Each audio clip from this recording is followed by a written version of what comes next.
ऐसी सुबह हो और रोज हम यहाँ हो।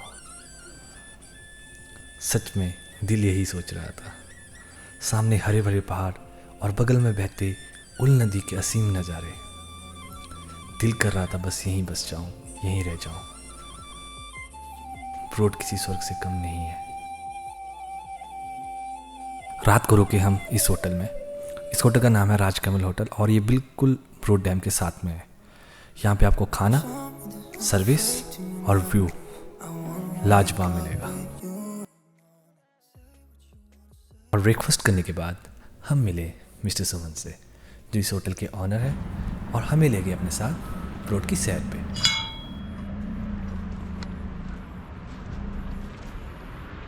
सबसे पहले किए देवपशा कोट के दर्शन, तो आइए चलते हैं साथ।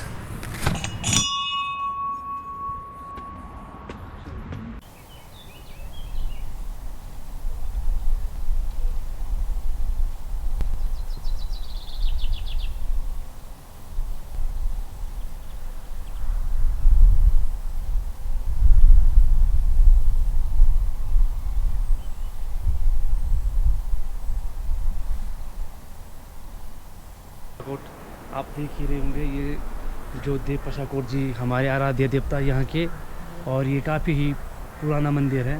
जैसे कि इसका नाम ही है शिलागहरी देवपशा कोट जी के नाम पे, काफ़ी प्रसिद्ध है ये देव जी। सच में ही दिल जीत लिया था ब्रोड के नज़ारों ने और यहाँ के लोगों ने। दर्शन करने के बाद हम निकले ठंडी गोलाई, जहाँ पे है ब्रोड जोगिंद्रनगर ट्रॉली लाइन का आखिरी स्टेशन ब्रोड।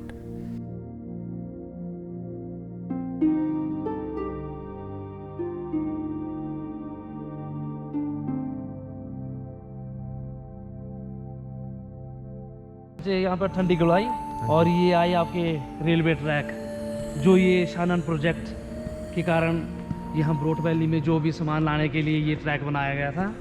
और ये अंग्रेज़ों का टाइम है, ये आपके मिस्टर कर्नल बैटिक उनके टाइम का बनाया हुआ ट्रैक है ये।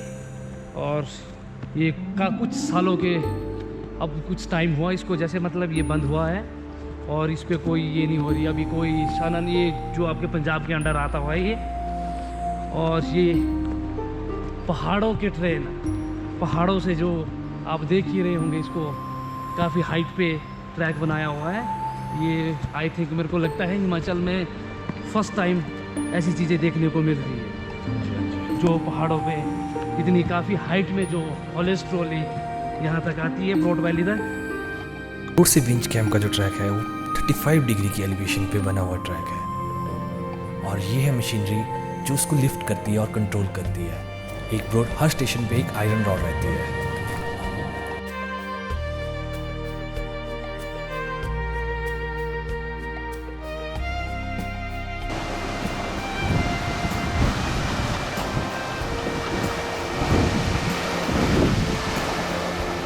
और इसके बाद निकले हम लोकल हैंडीक्राफ्ट की शॉपिंग करने, तो चलो साथ। क्या ये वाला 100 रुपये का ये 100 का है। और शॉल कितने का होगा? शॉल होगा आपका 450 से लेकर 1600 तक। और सब कुछ यहीं पे बनता है ये ना? हाँ जी। टोपी, शॉल वगैरह, टोपी वगैरह आप देख सकते हैं, हाँ, ये लोकल बुनाई के। मिलेगा, हैंडलूम भी मिलेगा यहाँ पे। ठीक है, हाथ प्योरली का बना हैंडमेड हुआ, हाँ। बन रहा है सारा का सारा।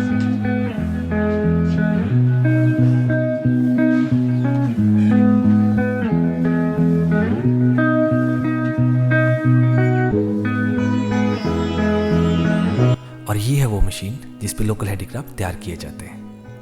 बात करने पे पता चला कि एक शॉल का बेस बनाने में 1 दिन का टाइम लगता है, लेकिन उसके ऊपर डिज़ाइन बनाने में 4 से 5 दिन लग जाते हैं।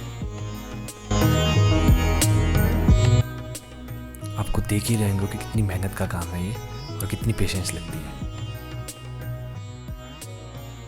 और अभी ये इस पे डिज़ाइन बना रहे हैं। तो आप भी कभी पहाड़ों में जाएं या कहीं पे भी जाएं तो लोकल हैंडीक्राफ्ट्स वालों का साथ जरूर दें। ये बहुत मेहनत करके बहुत उम्दा चीज़ें हमारे लिए बनाते हैं। और उसके बाद ट्रॉट्स को देखने हम गए यहाँ के गवर्नमेंट फिश फार्म में, जहाँ पे ट्रॉट्स आपको 400 to 500 पर केजी के हिसाब से मिलेंगी।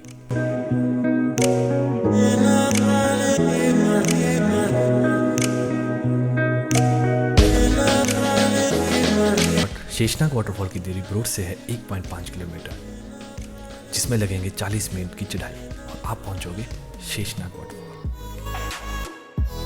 और उसके बाद गए हम ब्रोड जोगिंद्रनगर के रास्ते में आने वाले जमकेती ब्रिज पे।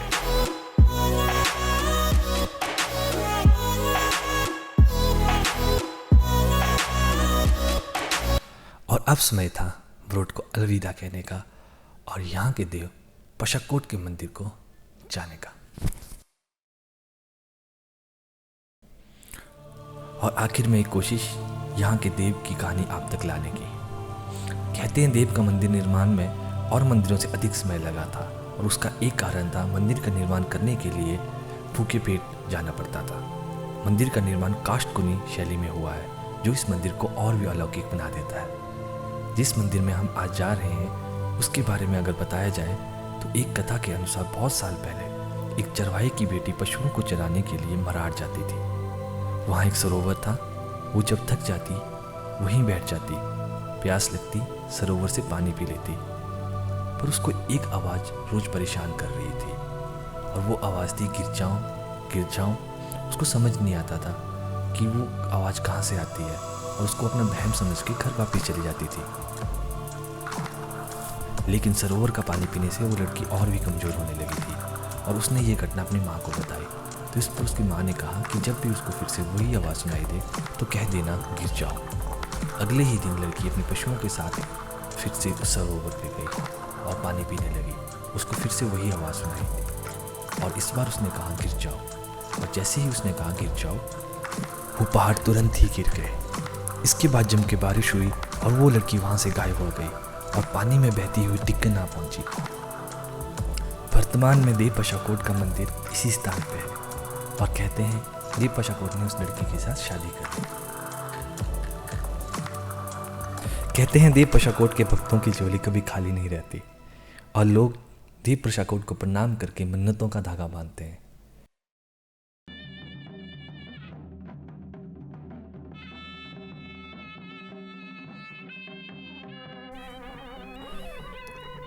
तो आइए हम भी करें देव पशाकोट को प्रणाम और बांधे मन्नतों का धागा। जय देव पशाकोट।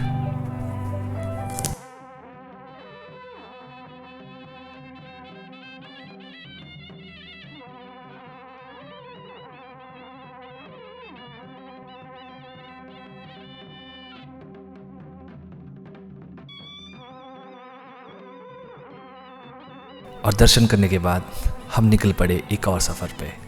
तब तक आप एंजॉय करो बरोड से जोगिंद्रनगर का रोड। बाय बाय, फिर मुलाकात होगी, तब तक ख्याल रखना।